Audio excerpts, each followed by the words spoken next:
एफडीएफ का इजलास सेक्रेटरीट मलेर कराची में हुआ, जिसकी सदारत सिंध के वाइस प्रेसिडेंट सैयद ए.ज़ेड हाशमी ने की।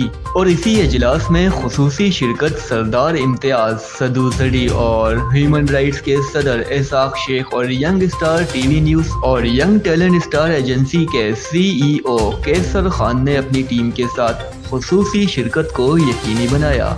एफडीएफ की सियासी सूरत हाल पर गुफ्तगू भी की गई।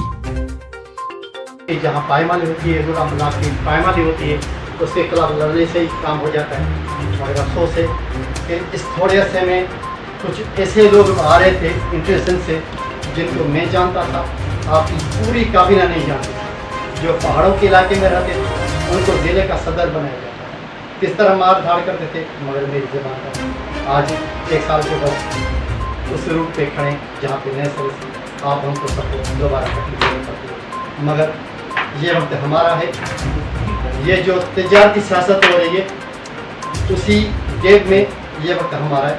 इंशाअल्लाह ताला हिंद का पूरा इदारा पाकिस्तान में कायम है। सिंध में तो ज़्यादातर मेरा काम है। इंशाअल्लाह ताला आपके शाना बशाना खड़े रहेंगे। और मेरा जो सोशल मीडिया है, दिफा पाकिस्तान के लिए काम कर रही है, एफडीएफ के लिए काम कर रही है।